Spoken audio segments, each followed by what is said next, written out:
இன்றைக்கி என் ஹஸ்பண்ட் ஒரு ஷார்ட்ஸ் எனக்கு ஷேர் பண்ணாங்க. அதில் ஒரு பெண் ஒரு ஷோவில் ஆங்கர்கிட்ட கேட்குறாங்க, நீங்கள் பிறக்கும்போதே உங்களால் பேச முடிஞ்சுதா, நடக்க முடிஞ்சுதா? நம்ம பேச, நடக்க, யூரின் கண்ட்ரோல் பண்ண அட்லீஸ்ட் 5 இயர்ஸாக ஆகும். ஸோ நம்ம பிறக்கும்போதே மாற்றுத்திறனாளியாக தான் பிறக்கிறோம். We are all depend on the parents to take care of us. அதே போல் இறக்கிறதுக்குள்ளே லைஃப்பில் ஒன்ஸ் அது மாற்றுத்திறனாளியாக இருக்கும். இப்போ ரீசன்ட் டேஸில் நிறைய பேர் ஸ்பெக்ஸ் யூஸ் பண்ணிகிட்ருக்கோம். பார்வையில் ஏதோ ஒரு குறைபாடு இருக்கிறதுனால தான் அந்த ஸ்பெக்ஸ் யூஸ் பண்ணுறோம். ஸோ நம்ம எல்லாருமே டிசபிலிட்டி கேட்டகரியில் வந்துட்டோம்னு சொன்னாங்க.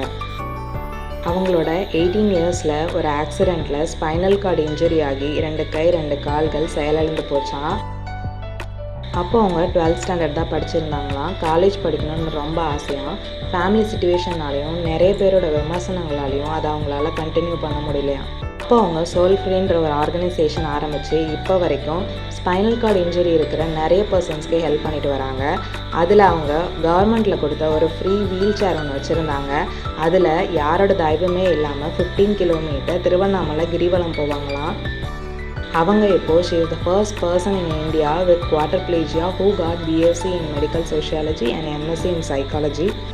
மற்றவங்க எப்படி எடுத்துக்கிறாங்கன்னு தெரியல. நான் எப்படி எடுத்துக்கிறேன்னா, நமக்கு ஏற்படுற ஒரு சின்ன சின்ன இடையூறுகளையும் நம்ம ரொம்ப பெருசாக எடுத்துக்கிட்டு, எனக்கு இது இல்லாததுனால நான் அதை செய்யலை, என்னை எல்லாரும் வளர விட மாட்டேங்கிறாங்க, நான் இதை செஞ்சால் அவங்க என்ன நினைப்பாங்களோ அப்படின்னு நம்மளில் நிறைய பேர் எந்த ஒரு ரிஸ்க்குமே எடுக்காமல் இருக்கிறோம்.